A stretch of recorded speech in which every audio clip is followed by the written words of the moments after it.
Well, welcome everyone to the report launch of the landmark Cardus Education Survey Australia project, Australian Schools and the Common Good. We welcome delegates who have registered from all across Australia and are watching now from as far afield as Broome to Bateman's Bay, from Darwin to the Dandenongs, from Cape York in Queensland to York Peninsula in South Australia, from Katherine to Canberra, and from Port Douglas to Port Arthur. Thank you for your interest and registering today. My name is Dr. Darren Island, Director of Research and Innovation at Christian Schools Australia, and it has been my honour to be the coordinator of a consortium of 6 Christian school associations who have collaborated on this important project. I particularly want to honour the project team for their tireless efforts, including Dr. Daryl Murdoch, Adventist Schools Australia, Dr. Lynn Donnelly, Associated Christian Schools, Mrs. Vanessa Cheng, Australian Association of Christian Schools, Dr. Chris Pryor, Christian Education National, and Dr. Graham Cross, Swan Christian Education Association. The importance of this study, Australian Schools and the Common Good, arises from key assumptions regarding how we can effectively measure what we value with graduates that leave our schools, and seeks to explore what type of people they become many years after leaving our communities. The Cardus Education Survey identifies these responses from 25 to 39-year-olds regarding a range of educational, economic, civil, social and religious outcomes. We especially thank Orima Research for the fieldwork, data collection and weightings of the nearly 5,000 respondents in the nationally representative sample, and also express our sincere thanks to McCrindle Research for their involvement in the dynamic visual storytelling of these research findings and their expert hosting of this launch webinar today. We have a fairly full program over this next hour, which will include an opening presentation by founder and principal at McCrindle Research, Mr. Mark McCrindle, as well as presentations by Ray Pennings, the co-founder and executive vice president of Cardus in Canada, and the lead researcher for this Australian project and Cardus senior fellow, Assistant Professor Albert Cheng from the United States. There will be a live Q&A following these presentations. All further information and reports relating to this project will be available to all delegates via a link that will be sent to you after this webinar concludes. You can also visit carduseducationsurvey.com.au for further information regarding the project. In seeking to make this event as interactive as possible, we would actively encourage you to submit questions for the Q&A at the end of the presentations and to also interact with the chat function. There will also be a range of poll questions that you can respond to between each presentation transition, so please don't be shy in responding to these questions. It is now my great pleasure to introduce our first speaker, Mr. Mark McCrindle, who will be sharing about understanding the defining traits of the emerging generations and their future. Remember, before we hear from Mark, we have a short poll for you to participate in. Thank you and enjoy the launch.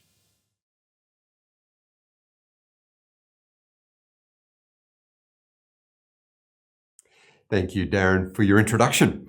And if you haven't yet read the Cardus Education Survey Australia report written by Darren Island and Albert Cheng, I'd encourage you to get hold of that.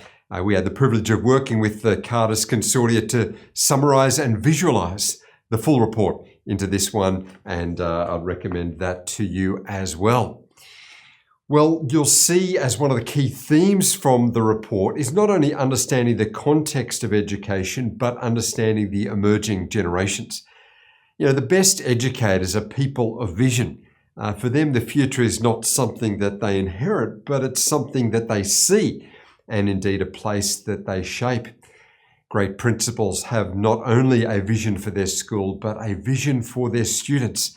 And that's what you'll see as a key theme in this report that looks at millennials, which were once those young students at schools and are now 2 decades into their post-schooling life. And so this survey of millennials makes for instructive reading to see the outcomes that education has had upon them. Now, in Australia, we also call them Generation Y. They are those born from 1980 through to 1994. And so thinking about their age, the oldest of them have now completed 4 decades of life, which made this one interesting that came my way recently. A Gen Y said, I've now lived through 5 decades.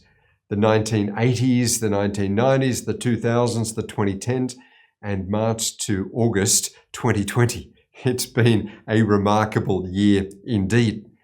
Well, these Gen Ys or millennials are the younger siblings, if you like, of us Generation X's that are the student cohort that went before them.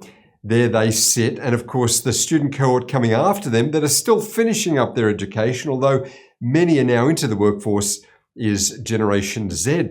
But they're just three generations. You've got the older generations, the grandparents, if you like, of the millennials, the builders and the baby boomers, and then the very youngest students of today, Generation Alpha.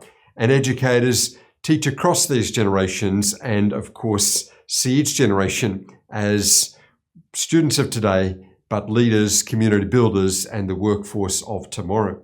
In fact, think about generations Y and Z for a moment. We think of them often as the emerging generations, but they are actually now the dominant generations. There are more Australians born since 1980 compared to all of those of us born before 1980. They dominate the population and, of course, the workforce. It was last year, 2019, that marked the first year that generations Y and Z comprised more than half of the Australian workforce. And so these great educators see these students as the future leaders. And as we wrote in a report recently, the key characteristic of a leader is foresight. The reason that they can lead is that they see things not just as they are, but as they will be. And so as you look at the report, you'll see that. These students that have been shaped in education and are now shaping their communities, their workforce, and indeed this nation. When the Gen Ys or millennials exited from school, and they were the cutting edge .com kids, they were into a world where products were customized. Now, of course, it's all predictive algorithms and automated systems. They had moved beyond cash, and payments for them were by a credit card, and now we're in a contactless electronic payment world, a world of digital. Back then, as they began their post-schooling life, it was a world of changing trends, but these days they're leading in a world of continuous volatility. They were educated in an era that focused them on exam results, and now what matters are life skills. You can see the speed of the change. And for them, training began as employability, but now they need the skills around the entrepreneurial attitudes and actions for a portfolio, ever-changing series of jobs in their future. They entered the workforce where it wasn't the hierarchical leadership style, but more collaborative ones. They were participators in the workforce, flat structures. Now it's gone even further to be a co-creator workforce where they have leadership opportunities even as they begin. And so the results of this millennial study, you'll see that just over a decade ago, these millennials were students, and you see in this study the impacts of the work of you as educators, the ripple effect of education that these emerging students, through the work that you do, creates human flourishing, builds the common good, and shapes the future generation. As we said, the success of an educator is measured not by what they achieve in their tenure, but by what they set in motion. Well, up next we have Ray Pennings, the co-founder of Cardus. That's an organisation that we here at McCrindle have long admired for their impacts, based in Canada, but having global impacts. And Ray, key to the growth, the success of Cardus. You get to hear from him in a moment. But first, before he speaks on why measuring matters, we invite you to take part in this very quick poll.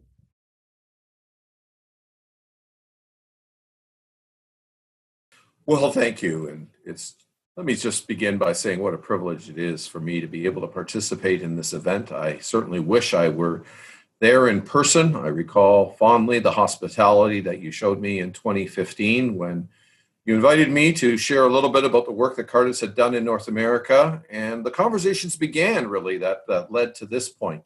And I certainly hope that the results of the study that we're releasing today will be of assistance to you, as I know you're passionate about increasing and improving the quality of education that you provide to your students in Australia.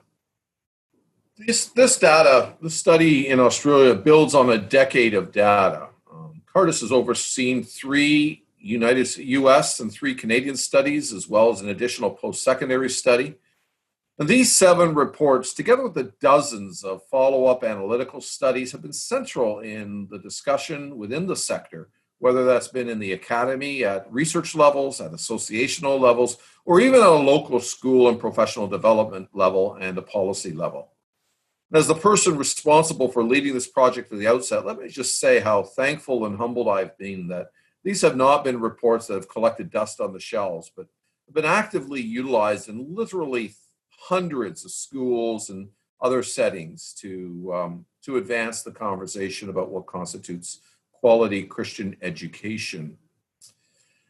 I've been asked today to introduce this report by sharing a few reflections about why measurement matters. And when I was invited to Australia in 2015, I began my story with the presentation of Bill. Although I did not fully identify him then, I will now, since Bill Vortman died this past winter. I want to honor his memory, something he was too modest to let me do when he was still alive. Bill was a post-World War II immigrant to Canada from the Netherlands, and together with his brother, he built a cookie empire that makes the Vortman name recognizable throughout North America. He was very blessed and known for his generosity and philanthropy, especially in the Canadian Christian education sector. Bill was also very generous to Cardus and provided my co-founder Michael Van Pelt and myself with encouragement and mentorship in building this Christian think tank. The story of the Cardus Education Survey really goes back to the summer of 2007. Bill was in the process of thinking about the distribution of his estate, which would be worth tens of millions of dollars. And he invited Michael and I to a lunch one August day in 2007. And he asked this question: in 50 years, what would be the return of investment of distributing my estate between Christian education, between ministries that are focused on the marginalized in the cities, or international Christian relief and development? Bill was passionate for all these causes, and he was trying to think through in his own mind how to weigh the impact for the kingdom of these different efforts. It was clear that the metrics to objectively answer this question did not exist, at least in the Christian education field. And that started us thinking about how do you really measure the outcomes of Christian education? Discussing this, Bill wisely counseled us to be aware of the misuse of data. And he encouraged us to structure our studies in a way that, as best we could, would avoid this. First of all, he emphasized the fact that if you're in data to try to collect numbers that are going to win a competition against your competitors, it would not end well. Do not focus on data or collect it in a way that pits one segment of the industry you're in against the other. He also, and this was in the context in which big data was really emerging, he also warned about the fact that data can skew your understanding of the educational exercise and focus you on efficiency and outcomes that loses the heart of your business. So don't make data part of driving an efficiency formula, with words that Bill was there. Undoubtedly, good data is going to give you points that you can use in terms of building your profile and even marketing yourselves. But do not use the data, he said, in terms of selling yourself. This isn't about selling yourself, it's about understanding yourself. When you understand yourself better, then you're also able to sell yourself better. And finally, he was very clear that one needed to be careful not to use this as a part of a control agenda to achieve particular outcomes. So even in the asking of the original question, you see, Bill was thinking about his estate. He was thinking about what things would be like 50 years after he was gone, at a time when he was not there to be part of it. His focus on data was not in terms of immediate short-term objectives, but rather a better understanding and a better outcome, so that ultimately the mission of Christian education would better be achieved for the benefit of the kingdom of God. But our conversations with Bill also highlighted the very positive value of data. And one of the things that was emphasized, and this was true in our conversations, and I've certainly seen it in the decades since, real data and honesty with ourselves is so valuable in understanding what you're doing well, what you're not doing well, and learning how to improve. And it's very important not to be afraid of data. Certainly in the North American context, there has been data that has been released that was not necessarily that which people in the Christian education sector were hoping for. That said, I can look a decade later and see that it has stimulated very valuable and important conversations that I think has resulted in improvements in the sector. And I'm trusting that the mirror that this data holds up also to you in the Australian education sector will prove valuable. So let's not be afraid of it. Let's look at it as a mirror in which we can honestly assess ourselves, both in terms of our strengths, weaknesses, and opportunities for growth. Really, the question of what to measure is always a tricky one, and every data set has its limitations, including the one that we're releasing today. The Cardus Education Survey has focused really on the outcomes of Christian education through three lenses: academic achievement, cultural or civic engagement, and spiritual formation. And certainly in the spiritual formation question, we ask questions about Bible reading, prayer, attendance in church and religious community. But I think it is important to understand that academic achievement and concern for our neighbors are also spiritual measures and virtues. Loving God with heart, soul, mind, and strength, our entire being, and loving our neighbor is the two-part way in which Jesus summarized the law of God. And translating that into an educational context, being the best we can be in service to God, that is a spiritual value. Excellence is a spiritual value. And although education is a shared activity, and as we're doing right now, we need to talk about measurement and results in a communal setting, we need to do so in a way that recognizes that outcomes matter, even when no one else is looking. It matters because it matters to God, which is really the third theme around the metrics, which I really hope is cultivated also through the data discussions that you're about to have in Australia. Bill was blessed with significant wealth, and he was burdened with the questions how he could invest it in a manner that would net a return on the investment for the kingdom of God in the long term. He didn't approach the question with any sense of ownership, but he invited the wisdom of others for input into that conversation. I'm presuming that most of you listening to me today are leaders in education, privileged to serve and shape education institutions. Your decisions will impact not only your classrooms today, but also the classroom and accumulated wisdom that will shape the education of students for decades to come. As the data we're about to review shows, your influence in forming graduates who, in the generations to come, will influence society by the choices you made is part of your service and return on investment to God. Well, there are three basic points that I want to elaborate with you in the brief time I have. And the first was to make the case that there are various ways to use measurements. And I wanted to encourage you in the context of newly available data to use it in a constructive and positive way. Second, and I want to shift to that now, I want to say a few things about a framework of interpretation. Then I'll close with just a few comments about how the data process can catalyze other good processes. I'm a think tank guy, and numbers of various kinds are part of my everyday work world. I emphasize those to all who will listen that really I'm an ideas guy, not a numbers guy. I think in Word, not Excel. I think that's important. Data is useful, but without an appropriate framework for collection and interpretation, it is easily misused. Historically, Christian education has been publicly defended and promoted using two primary lines of argument. The first is what I call the rights argument. Parental rights, religious freedom rights. The United Nations highlights in its declaration that parents are the primary educators of children, and that schools exist in loco parentis, in the place of parents. And certainly, internationally, and While I don't know the details as well in Australia, I know that you have your own stories too of protecting the right of parents to educate their children, also in context of their own religiously informed values and perspectives. Another line of argument that has taken place about the right of independent education is an economic argument and an argument of efficiency. Undoubtedly, in every venture, and certainly in education, there are always discussions about the adequate resources and what we could do with more resources. And it's true in almost every context. Government schools have more resources than non-government schools.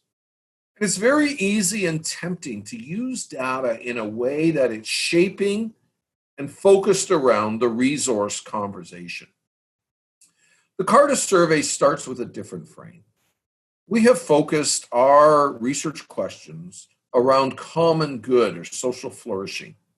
We've asked how graduates of all school sectors are contributing to society as adults. This isn't about looking at one sector over against another, but rather looking at all graduates from an educational system and reflecting on how well their education prepared them for a lifetime of service. When you consider that, you need to remind yourself of how this data was collected. We have a representative sample of 25 to 39-year-olds. That means we're really measuring education as it took place in the 90s and early 2000s. While our controls and methodology focus on isolating school impact and effects, we have to acknowledge there's an inevitable close connection between home, church, and school, between social economic conditions, and there are a host of relevant factors that shape the outcomes of this data, and it's impossible to fully disaggregate them.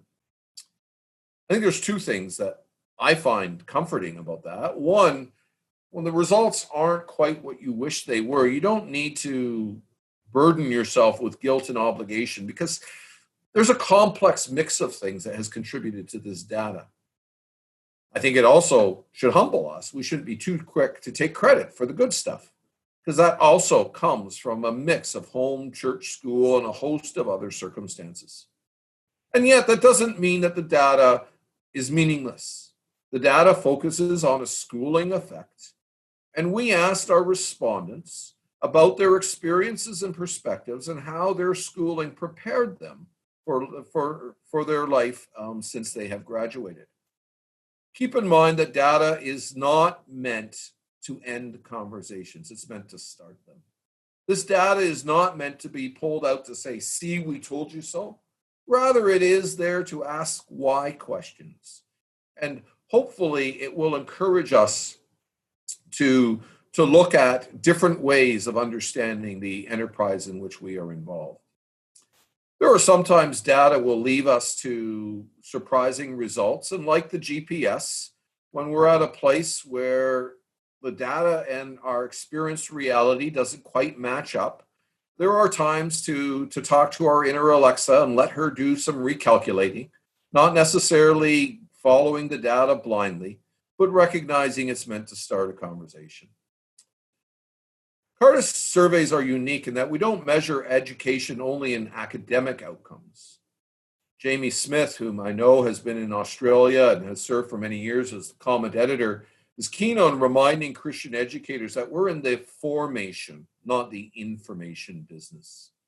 We educate students as whole people, body, soul, mind, and will. They're not just brains on sticks. That holistic understanding of the human person and the educational enterprise has shaped our surveys, but also needs to shape and frame our interpretation. So don't let data skew your anthropology. Graduates are not brains on sticks. Which brings me to my third and final point I want to leave you with. The data that Dr. Cheng's about to share, and which undoubtedly you'll be poring over in much more detail as you download the now available reports, tell us how education we provided in the past few decades shapes today's adults who were yesterday's graduates. But the import of this data being available is about tomorrow and beyond. Its availability enables you to do different things tomorrow than you did yesterday. Let me conclude with a few observations about what's happened in North America since these surveys have become available over the last decade. First of all, and I've already hinted at this, data is a mirror. It's brutally honest, but it's also our friend. In North America, there were segments of the data, different data points for different subsectors, which were expected. While overall the reports were positive and encouraging, I was encouraged by the conversations and strategies that emerged within Christian education informed by the data to address the challenges and some of the weak points. And I hope that will be true in Australia as well. Second, teaching and learning on the one hand is a very localized activity, but this is not a report card on any student, on any teacher, on any classroom, school, or even sector. This is a larger conversation about how education is preparing graduates for life in Australia.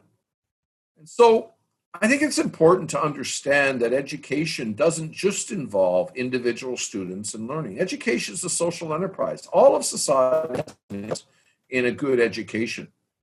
Governments enforce educational standards and support education because it's in our collective interest to have a civically responsible and economically productive next generation. That's part of social flourishing. This is bigger than any one of us. The data that has been collected will help shape that story. As I mentioned earlier, rather than framing our educational asks in the context of parental or religious rights or even resource efficiency, the public good, the social flourishing frame within which this data has been collected, I hope will be also helpful in its interpretation and make the broader case for policies that will improve education in Australia, not just in religious schools, but in all of education. Finally, I'm excited about the partnership that's been formed between the 6 sponsoring school associations. When I was in Australia in 2015, we spent a day exploring how collaboration might be possible towards this. It took a bit of time, but the very fact that it has been achieved and we're here today is an encouragement to me, and I trust to you as well. Collaboration is not always easy.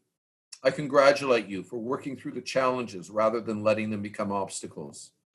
And while it's up to you, and hardly my place as an outsider, to say what or could or should come next, I can only say from the safety of my North American perch that over the past decade, the Cardus data has facilitated innovation groups, collaborative research initiatives, and various times of joint learning that I think has helped the sector. I'm certainly hopeful that I'll be able to visit you in a few years' time and be able to say the same in terms of Australia. So let me conclude. I was asked to introduce the survey by saying a few things about why measuring matter. I hope that I've left you with 3 thoughts. 1, measurement's a tool to excellence and stewardship before God. Secondly, data is useful, but an interpretation and its application will ultimately determine its value. And third, data is the start of a road that you as Australian educators need to walk together for the common good of all. On behalf of Cardus, let me thank you for the opportunity to partner with you on this project. I look forward to continuing to learn with and from you. It's my privilege now to introduce Cardus Senior Fellow and the lead researcher for CES Australia, Dr. Albert Chang. He has entitled his talk, Educating for the Common Good, How Schools Have Shaped Millennials and Their Contribution to the Common Good in Australia. But before we hear from Albert, I'd invite you to take this poll. Thank you very much.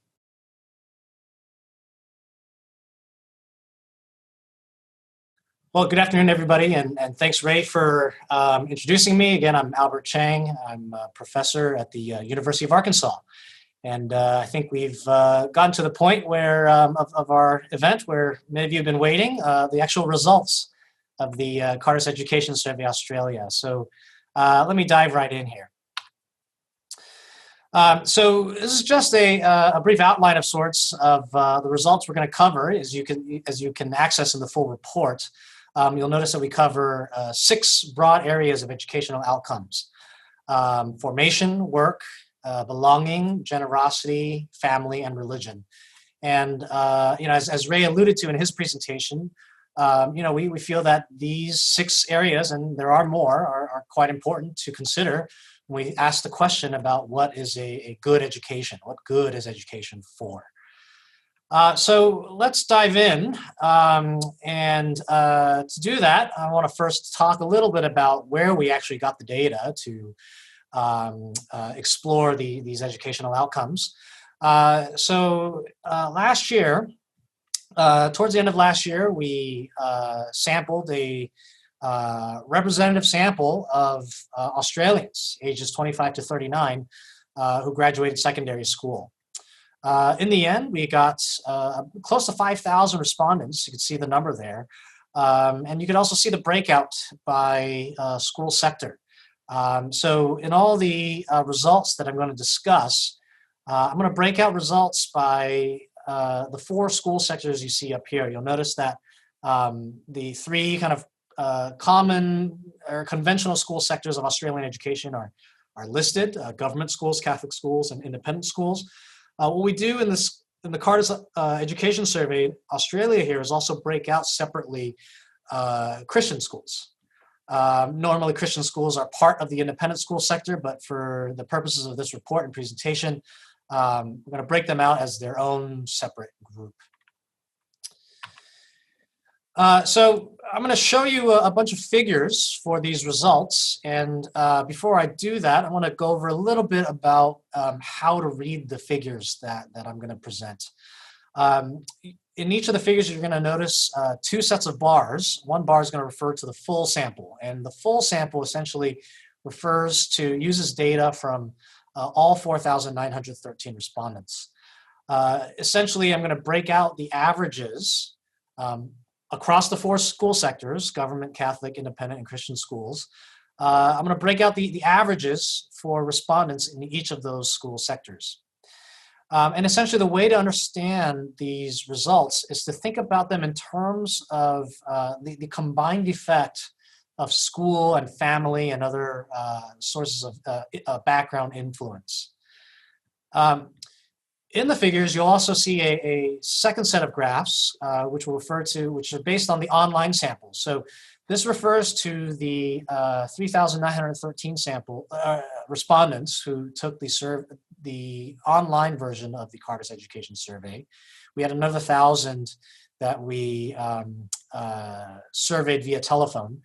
And with the online survey, we were able to ask a broader range of questions, specifically background questions such as their ethnicity, their childhood, financial situation, and other aspects of their background. And what we do in the online sample is to try to adjust the averages, the results, to account for background characteristics. And so in other words, what we want to try to do with those results is separate out the influence of school from the influence of these other background characteristics. For the most part there, again, the online sample there is mostly for those of you who are inclined to think about things social scientifically and want that kind of empirical rigor. But for the purposes of the presentation, I'm going to talk mostly about the full sample results. So let's jump right in. And let's talk about the first set of results in terms of formation. And so what we want to consider with formation are the reflections of these graduates' schooling experiences. And so we asked a series of questions on the survey about whether the graduates' perceptions of their secondary schooling experience. How satisfied were they about aspects of school? Did their school emphasize certain things? Did their school, how well did they feel their school prepare them for later life? So there are a lot of results, and I want to point everyone to the full report that's available online. For this presentation, I'm only going to be able to hit a few of the results. So the first one I'll talk about is the emphasis on academic excellence. So we asked the survey respondents, do you agree, tell us how much you agree that your school emphasized academic excellence, and perhaps, this is a little bit reassuring that the majority of all respondents across all 4 sectors agreed that academic excellence was emphasized at their school. So for instance, 61% of government school graduates agreed that academic excellence was emphasized. You'll see that the proportion of graduates that agreed with that statement was a little bit higher in Catholic, independent, and Christian schools, certainly highest among the Catholic and independent schools. But of course, academics is not the only thing that schools might emphasize. One of the other things we asked on the survey was the extent to which schools emphasized spiritual and religious values. And here, and perhaps not surprisingly, you can see that the Catholic and Christian school graduates were more likely to agree that their school emphasized spiritual and religious values. So, we asked a number of other questions about what schools emphasize, and so we want to point you to the full report if you want to dive into those details. We also asked a series of questions of asking respondents whether they felt prepared by their school for certain aspects of life. I'll highlight one of the results where I think we got one of the most pronounced and noticeable differences across school sectors. And so here with this item, we asked respondents, did your school, did you feel like your school prepared you for finding purpose, meaning, and direction in life? And here, Christian school graduates were more likely to feel preparation in this area. About 3/4 of Christian school graduates reported feeling like their school prepared them well for finding purpose, meaning, and direction. The proportion of graduates expressing that same sentiment is not demonstrably low. It's still a majority of respondents across all the other school sectors, but certainly it is noticeably higher among Christian school sectors, the Christian school sector. Just to highlight some other results, we did ask about satisfaction, about their secondary school experience, and we found similar proportions, about 70 to 90% of graduates expressing satisfaction with things such as their relationships with teachers, relationships with other students. We also found slightly higher rates of emphasis on educating for leadership and community service among the graduates from non-government schools, at least relative to the government school sector, but we did find similar rates of emphasis on self-expression and autonomy. And again, I want to point you all to the full report and the summary report that's available online to look at more of those kinds of outcomes. Moving on, let's talk about work. The economic contribution of graduates, if you will. And I do want to preface this by saying that we do take it that having stable employment, income, getting a college degree, or finding these other pathways into work are important parts of education. But they're not the only thing that matters, which is why we want to cover all those other areas of educational outcomes. So with that caveat being said, though, let's dive into the work outcomes associated with work. So let's begin by talking about results in terms of educational attainment. What I have here is a figure, again, paying attention to the dark blue bars, of the proportion of graduates who have at least a bachelor's degree. Here, the Catholic and independent school sector stands out, where you have about 40% of Catholic school graduates having at least a bachelor's degree, and about half of independent school graduates having a bachelor's degree. You'll notice the rates are a little bit lower in the government and Christian school sector. I do want to point out that at least in the online sample, if we try to separate out the independent effect of family background, so in other words, if we hold family background constant, if we compare two individuals with a similar upbringing, the adjusted rate of having a bachelor's degree is even lower among Christian school graduates. So this is what bachelor's degree attainment looks like. But of course, not everyone goes on to college. Some people just jump right into employment or take other vocational pathways. And so here are some results for employment, the proportion of graduates who are employed right now. And I suppose there's some good news here. You'll see high rates of employment. Certainly the differences across sector are not as pronounced as they were in terms of bachelor's degree attainment, though government school graduates, at least their employment rates were a little bit lower than the graduates from the other school sectors. About 2/3 of government school sectors reported being currently employed, relative to about 80% of the graduates from the other school sectors. One of the things that I want to point out, at least make some remarks about in terms of these work outcomes, were the gaps that we saw between graduates who grew up in non-metropolitan areas versus graduates who grew up in metropolitan areas. Regarding employment and bachelor's degree attainment, and also income, which I didn't show you, the outcomes actually they seem much more favorable for respondents who grew up in metropolitan areas. So for instance, bachelor's degree attainment, we're talking 20 percentage points higher among graduates from metropolitan areas compared to those who grew up in non-metropolitan areas. Annual income about $10,000 higher. In some sectors, that gap is about $20,000. Notably, a lot of these gaps were less pronounced among the government school sector. And so, this raises some questions about equity and opportunity across locale. And I think this is certainly a point of conversation to have as we all think about how we seek the good of all Australians, regardless of locale.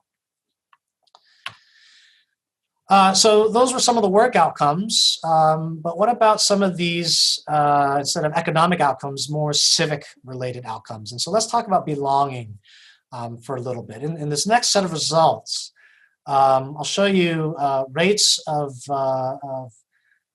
the proportion of graduates who go out to form particular types of civic associations. We take it that belonging and feeling welcome is certainly and being connected is certainly an important part of flourishing of individuals and communities. And so here, what I want to show first are simply the rates of membership in 5 different groups, civic groups. Certainly there are other groups that are there, but these are the 5 that we asked on the survey.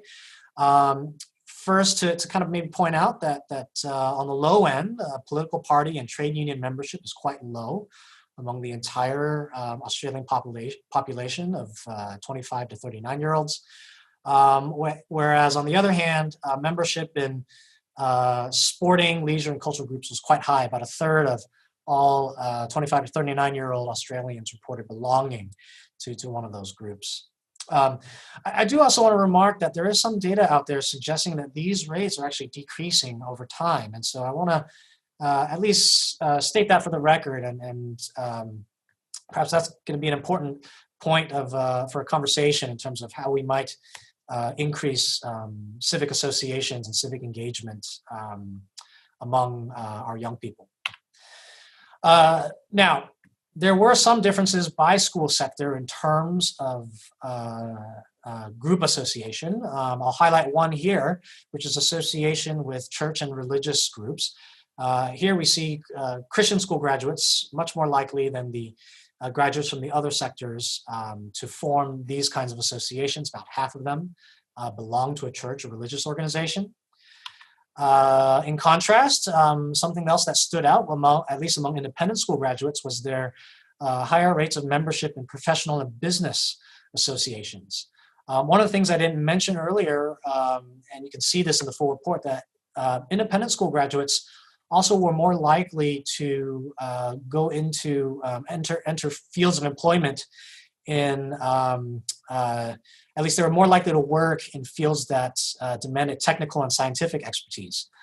They were also at the same time slightly more likely than other graduates to say that their schools prepared them well for university and career success. So to see kind of also this this corresponding higher rate of membership in businesses and professional associations is quite unique and distinctive in that sector. I'll mention some other highlights in terms of belonging.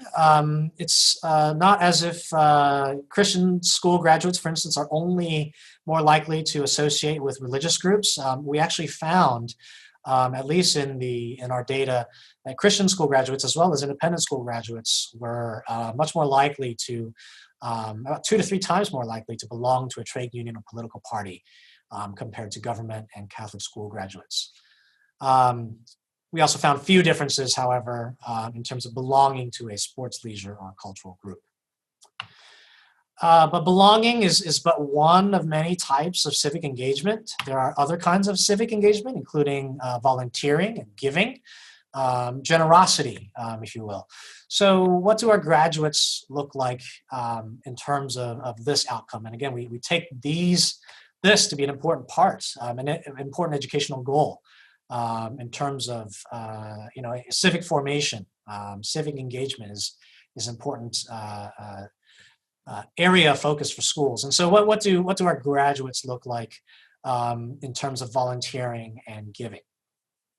First of all, in terms of volunteering, you'll notice actually across all sectors, less than half of graduates report volunteering, and if anything, it's highest among Christian school graduates, where almost half report having done some volunteer work in the past 12 months. Independent schools are not far behind, about 40% reported volunteering, and then slightly lower rates, about 1/3 of government and Catholic school graduates reported volunteering. One of the interesting things we found in our data was that Christian school graduates were most likely to, or at least more likely, I should say, than others to volunteer through their churches and religious organizations. And I say this is interesting because at least this result tracks with the prior findings in the Cardus Research when we surveyed North American graduates. But another fascinating aspect is that unlike the North American data, we also found high degrees of engagement among Christian school graduates in other areas with other organizations in terms of the volunteering. About half, for instance, served with organizations that volunteered with the poor, 40% served in environmental organizations. Again, this is quite different from some of the data we've seen from North America, where volunteering happens among Christian school graduates, mostly through churches and religious organizations. I'll just point out too that the independent school graduates, their patterns of volunteering were quite similar to Christian school graduates. Finally, let me make a few remarks about giving. I first want to point out that giving is another expression of civic engagement and generosity. You'll notice that the numbers are quite high. Certainly, Australian millennials are more likely to give than they are to volunteer. And also the sector differences that we saw with volunteering were less pronounced. And so, I take this as kind of a nice piece of good news to see some expression of generosity across all the sectors. At the same time, I do want to point out that there are some data out there suggesting that giving and civic engagement is on the decline. So I do want to state that for future conversation in terms of how we might consider improving the civic engagement and formation of our young people. Now let's turn to family formation. Certainly families are important. Schools need healthy families. Healthy families need schools, and schools and families also need healthy neighborhoods and communities. So this is one part of the social infrastructure that is important for the flourishing of individuals and communities. So I'll just be brief with this. We did look at some marital outcomes in terms of family. So here we found about half of Australian 25 to 39-year-olds have ever been married. 15% of them have experienced divorce. If there are any sector differences, it's that Christian school graduates are more likely to ever have been married, which is something similar to what we found in North American Cardus data. Divorce rates quite similar across sectors. Of course, there are a variety of other questions you could ask about family formation, but we didn't ask much more than just this. And then finally, religion, the religious formation of graduates. And broadly, we do want to characterize this more than just religion. We do think that this idea of fostering a connection to the transcendence, having an appreciation for beauty, these are important parts of flourishing for individuals. Maybe that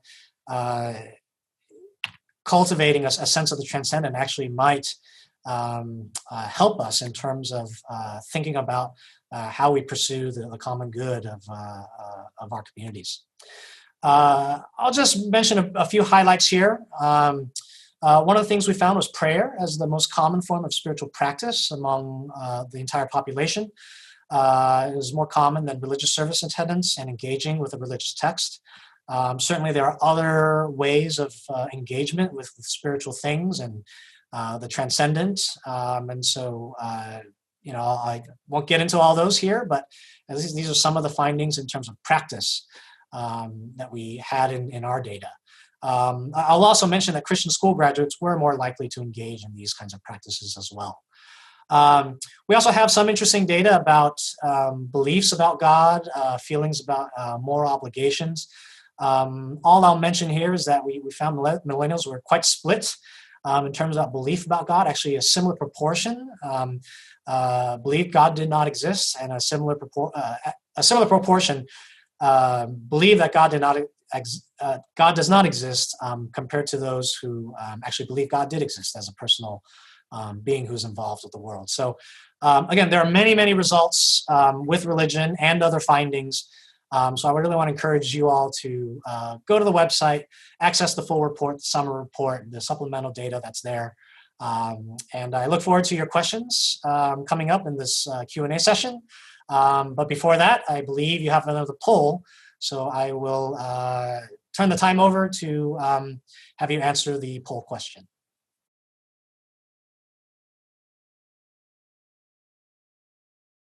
We do have a few minutes left for questions, and some have come in. Thank you for putting those questions forward.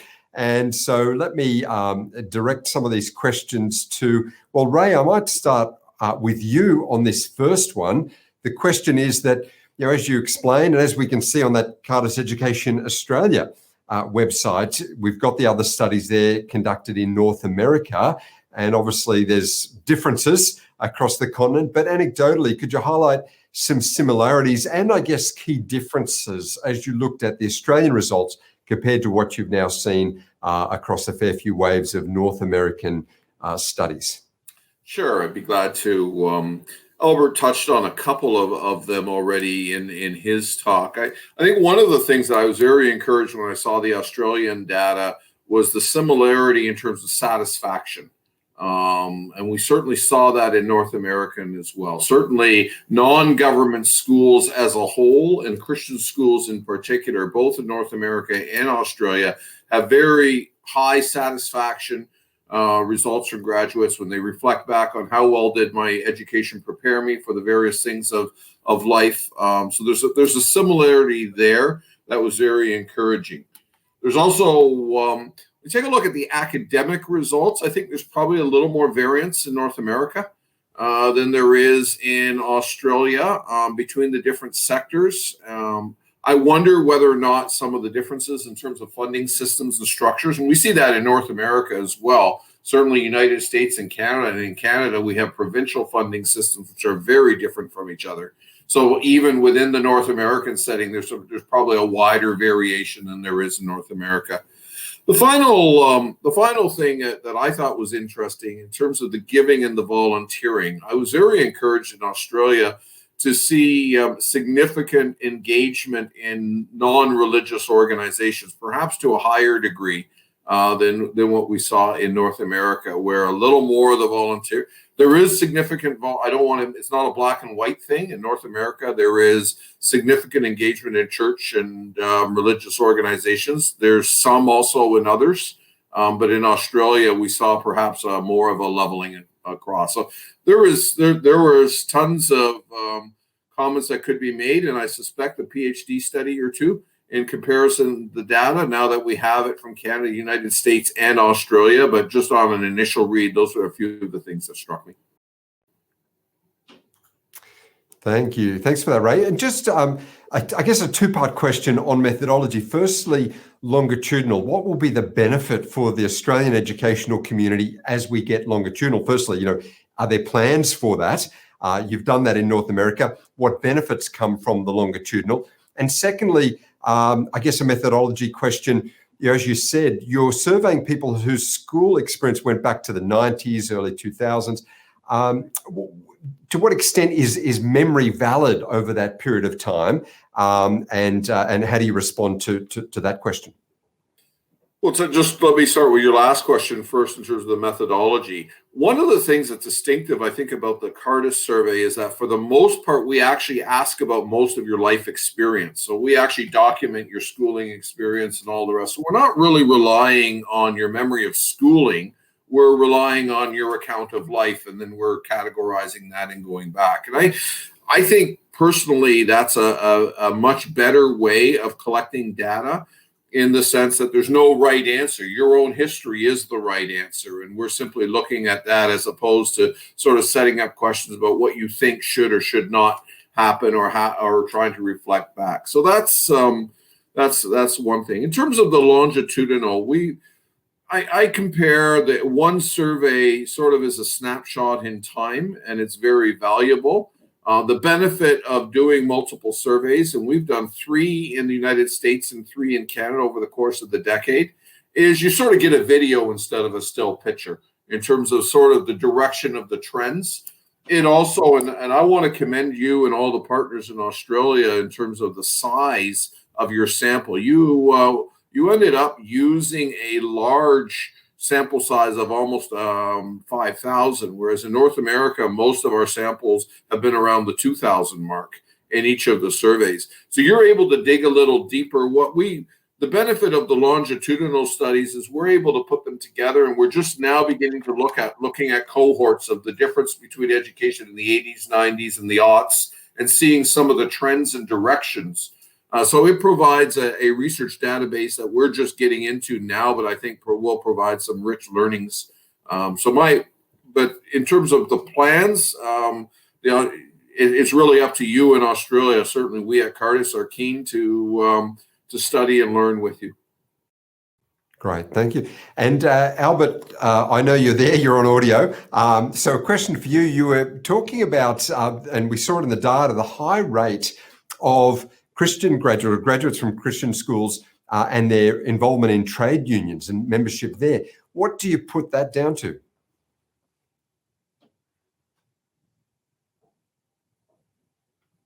Okay, maybe Ray, do you have a comment on that? I think we're just struggling to get Albert up. And have you found that, Ray, in North America, graduates of Christian schools and trade union membership? Yeah, the systems of unionism, even between Canada and the United States, are very different in terms of that, in terms of how benefits are delivered and the norms.